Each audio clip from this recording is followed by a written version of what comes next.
Joining us now is Stacy Washington, host of Stacy on the Right Show. You folks join us at 877 Newsmax, 877-639-7629. So what do you make of that, Stacy?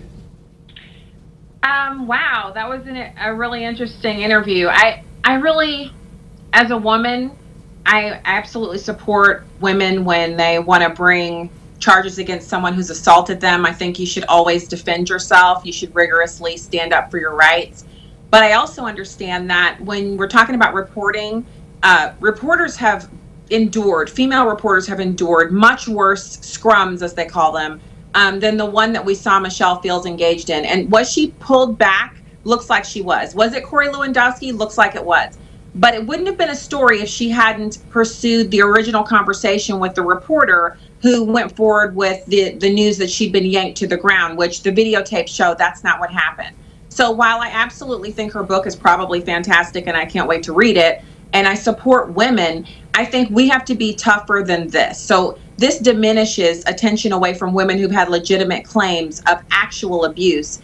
And I just think it would have been so much better for her to not focus on that, especially knowing that her book was coming out, because now that she's added the chapter, it has to be discussed. And if she put it in the book and she wants to talk about the book and it's an additional chapter at the beginning of the book, then that means a lot of the interviews will focus on this incident, which is a non-issue and doesn't go to the topic of what she wrote about a year ago.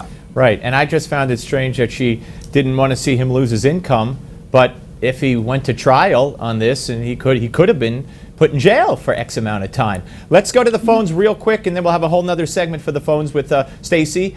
Mary Rose from Melrose Park, Illinois. Hi, Mary Rose. Hi, Steve. How are you doing? Good. How are you? What do you think? Good. Well, as far as this Michelle, as I feel, she's just out for money, okay? She wants her 5 minutes of fame, and I believe that's over with.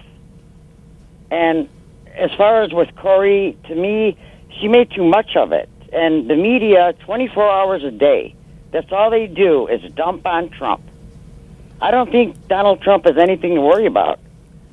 Well, not in this instance, but what about it, Stacy? We've seen non-stop bashing. Everything he does, every breath he takes is scrutinized, and Hillary skates. Yeah, that's been the most disturbing part of this entire campaign cycle, is how the left has been very effective in supporting Donald Trump when there were other nominees and not giving everyone an equal amount of time or coverage. And now that Donald Trump is the presumptive nominee, the attention has turned really negatively towards him, and no one can find anything good to say.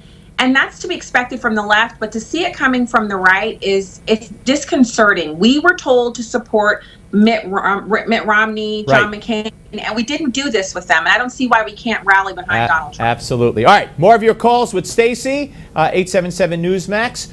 Do not go away, ladies and gentlemen. We are just getting started.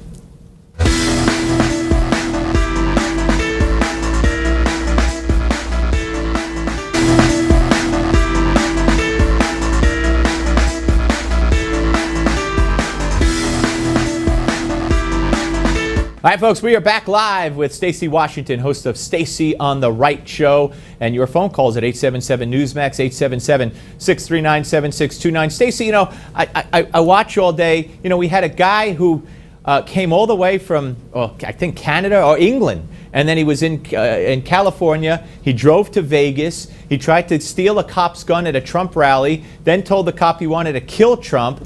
And it's like, yeah, the media couldn't care less. All I see is, now I'm seeing, the delegates are going to revolt against Trump. And, Trump doesn't have any money. And, Trump said this. And, like we were talking about earlier, I mean, a guy could want to kill Trump.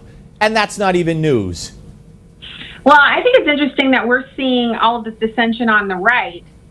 When the actual real fight, the bare knuckles, knockdown, drag-out fight is between Bernie Sanders supporters and Hillary Clinton supporters. Specifically, the black community is quite splintered over the Democratic primary. They don't like Hillary Clinton. They're really upset with her over the crime bill. Instead of everyone on the right saying, you know what, hey, Donald Trump's not my guy, but I'm not going to stop attacking Hillary Clinton, because you know what's the worst thing for this country? Hillary Clinton. But we can't even get our ducks in a row enough to just say, at least aim your guns at our actual enemy and then fight in private. We can't even do that. The Republicans are abhorrent. They haven't said one word about Hillary, about the Clinton Foundation, about the school that Bill got $16 million from while Hillary gave money from the State Department. Nothing. And I got to tell you, the Republicans are reprehensible. But what if, God forbid, someone showed up, tried to take a cop's gun and said, I wanted to kill Hillary or Sanders? My God,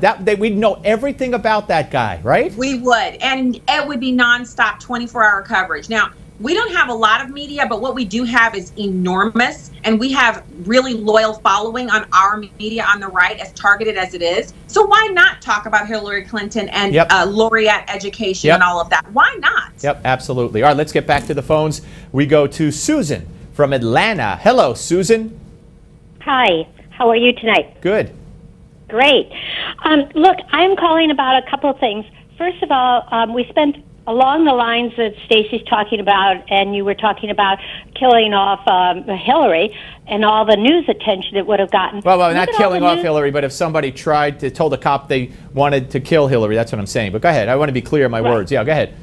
No, I understood what you meant. Anyway, so it also goes along with, look at all the time everybody spent telling Trump he should not have taken out after the judge in his other case, when any real trial lawyer would say that was an excellent move, because if you can't recuse the judge who isn't going in your favor, as bad as it was apparently for Trump, that is a way to do it, because now he has to recuse himself, because if he wasn't prejudiced before, he is now. But Susan, a couple of things. I'm no lawyer.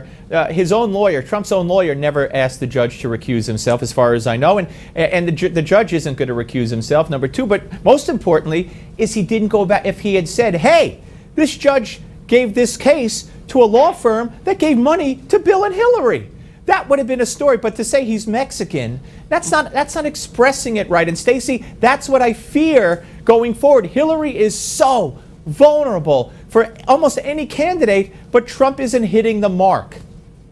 Well, I think what we're seeing is he's signaling to donors and to people who are uneasy and haven't yet bought into the brand yet that there's a major change by moving on from Corey Lewandowski, who up until this point has done a pretty fantastic job because he is the presumptive nominee. So now you're moving to a different phase of the campaign. And what I'm hoping for out of Paul Manafort, with him being completely in charge, is to see tighter messaging, more adherence to the actual talking points that speak to the malfeasance that Hillary Clinton has committed and is currently engaging in, and that he would tighten up that messaging across the board and get some money going so he can get onto ESPN and all of these other channels where the low info voters are currently sitting and they're only hearing from Hillary. Yeah, no, interesting. All right, Susan, look, I don't disagree with you. I just don't think he handled it the way I would have handled it had I been, in his seat. But thank you, Susan. It's interesting, Stacy, before we get to Al, I was listening to Rush today driving in, and he said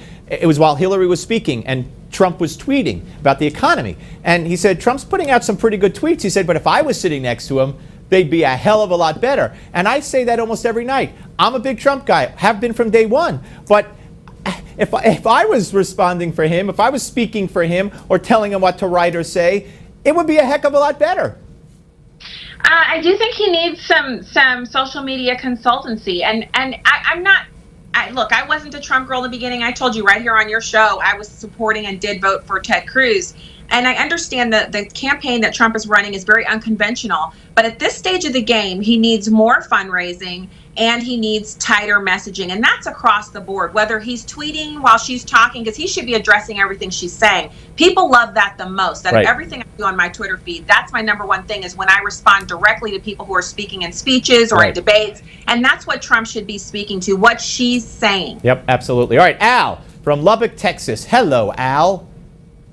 Yes, you and Mr. Morris discussed campaign finances in a way that I just wasn't consciously aware of, and that is that Mr. Trump has relatively little in his financial war chest, whereas Mrs. Clinton has comparatively a deal. Well, I don't know if that was me. I don't know if that was me and Mr. Morris, but yeah, you're right. Trump has only a few million compared to 40 million for Hillary. You're absolutely right. And that really jolted me, because I don't have enough time to watch all of the Trump videos on YouTube.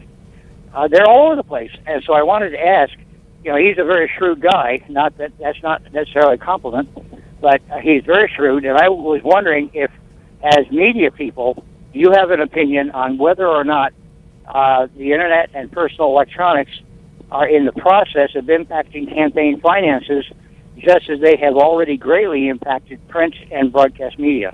Well, I mean, I know that raising money off the internet is something that's been done for years. I know Barack Obama was wildly successful with it, and I think Bernie Sanders has been wildly successful with it. Stacy?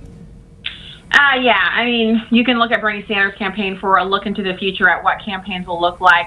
He spent the most money on digital and online social media advertising. He's outspent Hillary by far, but he needed to because she had the pledged delegates, the super delegates.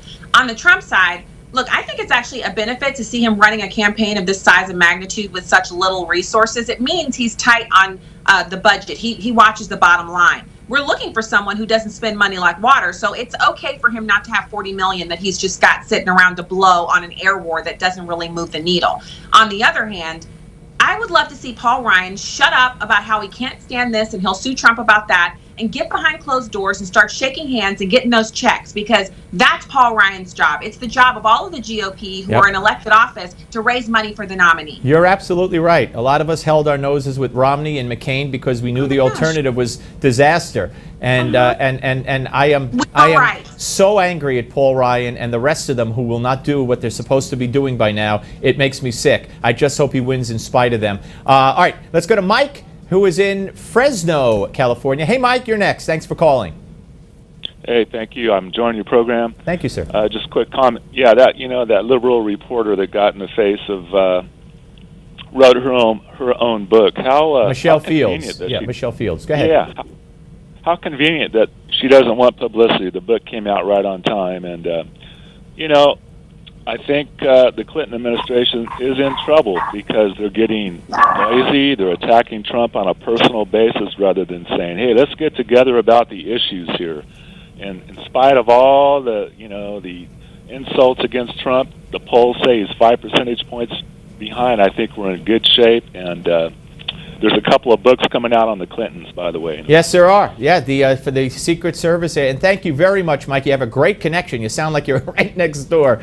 Stacy, of course, we have the former Secret Service agent who stood outside the Oval Office door for 8 years, if I'm correct. That book comes out very soon. There are others. There's Roger Stone's great book, The Clintons' War on Women. And I would have to think that eventually Donald Trump's going to make use of that. He's going to make use of the women who say that Bill Clinton did them wrong and Hillary threatened them. He's going to have to make use of the Benghazi families, who all four of them from representatives said Hillary looked us in the face and said it was the video, and now Hillary's calling them liars. I would have to think he's going to make use of them. I would have to say so, and I just encourage everyone, especially those in leadership, to stop licking their wounds, stop spreading these sour grapes, and start working as if you understand how horrible it was that Mitt Romney didn't win last time and what a disaster this presidency has been. And think about the little girls who are being raped by the Somali immigrants. Think about the refugees who are terrorizing people in Idaho. And think about how much more effective it would be if you take your guns and aim them at Hillary Clinton to prevent her from finishing the job of destroying this country. It's absolutely unconscionable that Republicans are attacking the presumptive nominee. Yeah, it's bad form. You're talking about a town in Iowa, a rape where a little girl was raped by little boys, refugees. Four or five of them. Yeah, whether they were Syrian or not, but they reportedly were refugees, and nobody's really talking about that. Hey, Stacy, always great to talk to you. Everybody check out Stacy on the Right Show. Stacy Washington, we'll speak to you soon. Up next, Moshe Feiglin, ladies and gentlemen, from Israel, the Knesset. We'll talk a lot about terror and more.